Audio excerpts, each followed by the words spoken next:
Ayan, hello ka umami. Tuwan-tuwa ako kasi nakakita ako ng talbos at bulaklak ng kalabasa pero dadalawa.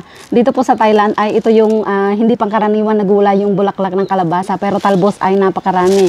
Meron din po tayong bunga at bulaklak ng alugbati. Ayan, nakakain na po ba kayo niyan?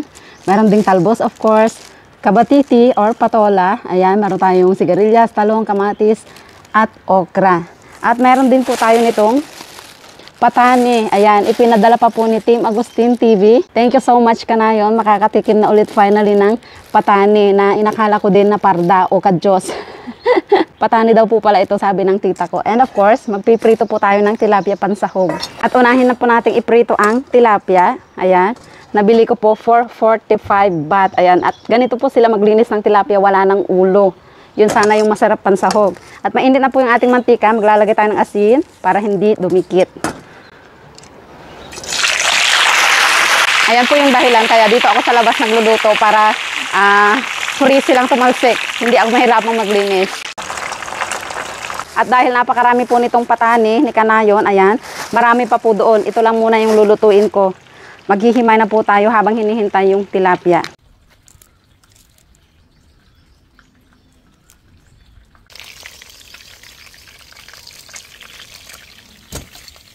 So, nagpakulo na po tayo ng tubig, yung sapat lang, at ilalagay ko na ang isda.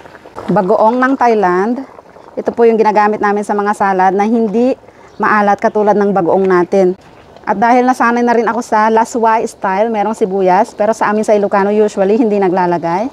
Lagay na rin natin ang kamatis. So, papakuluan lang po natin hanggang sa lumasa yung isda. Unahin ko na po ang patani. Kaya hanguin na muna natin ang isda. Ayan o, yung lasa po niya ay nasa sabaw na. At ilalagay ko na po lahat yung ating mga gulay. Inabraw kung tawagin sa amin sa Ilocano. Sa inyo po anong tawag ang ganitong luto? Dahon ng o bunga ng alugbati at talbos. At yung ating kalabasa. Ang bango mga kaumami. Haluin lang po natin para maluto naman ang kalabasa. Wow, grabe, napakabango. Ayan, ayaw po nating ma-overcook ang mga bagay-bagay, kaya hanguin na natin. At saka natin ibabalik yung tilapia mga kaumami. So let's eat! At meron po tayong mabango at napakasarap na kanin na ibinigay ng aming kaibigan. Kaibigan ng aking asawa na nagtitinda ng durian. Ayan, bago ko tikman, maraming salamat ulit kanayon ng Team Agustin TV sa pagpapadala po ng patani. Ayan, siguro mahigit 10 na taon na akong hindi nakatikim ng ganito at sobrang nagka-crave din ako. Buti na lang nag-comment ako dun sa video niya na naghihimay siya ng patani kaya pinadalahan po tayo. Wow! Ang tamis ng sabaw at ang bango ng mga gulay. Ito po yung bulaklak o bunga ng alugbati.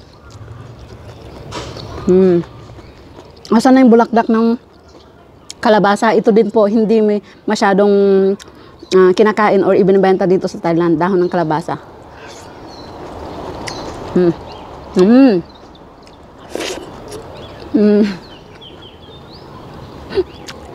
Naiiyak ako sa patani.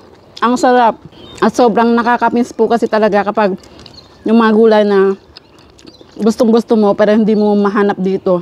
Ang Thailand, napakaraming gulay, halos nandito na lahat. Pero yung ganito po talaga, patani, saluyot. At least yung saluyot, nakakapagtanim ako minsan. At yung alukon.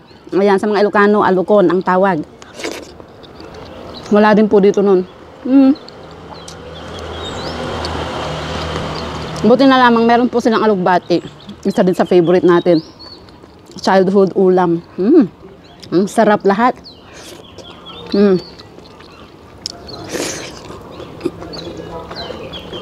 Grabe.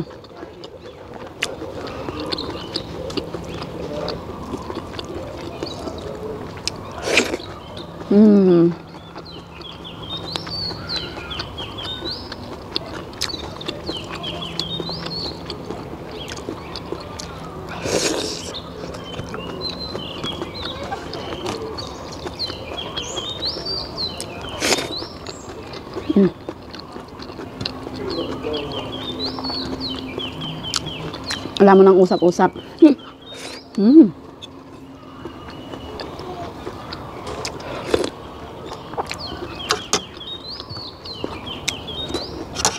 Mm. Kahit araw-araw gantong ulam. Sarap. Hmm?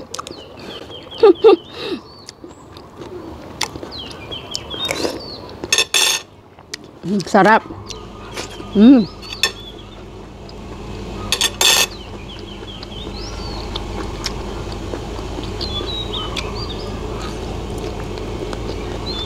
Mm.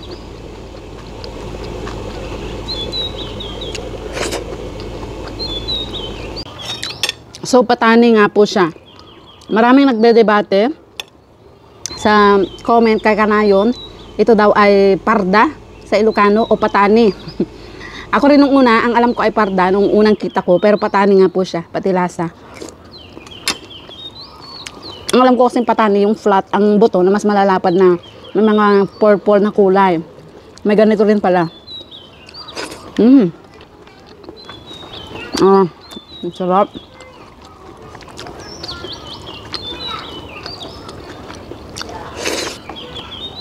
Ayan.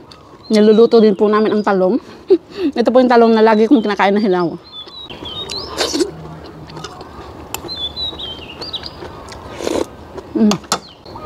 Bunga ng alugbati. Ayan. So kung kayo po ay may mga alugbati dyan at mayroong bunga at kumakain kayo ng talbos, kuhanin nyo rin po ang bunga. Pwede rin sa mga munggo at ganitong sinabawang gulay. Masarap din po siya at kalasa. Hindi naman matigas.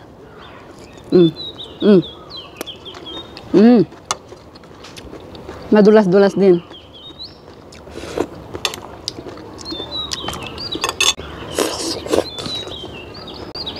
Alam mo yung bawat kagat, parang naaalala mo yung childhood. Kasi laging ganito ang mga ulam noon.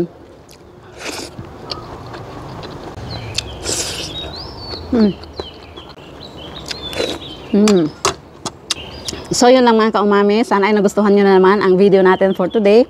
At paki-share po, baka ikaw naman ang susunod na mapadalhan natin ng 1K bilang pasasalamat sa inyong mga suporta.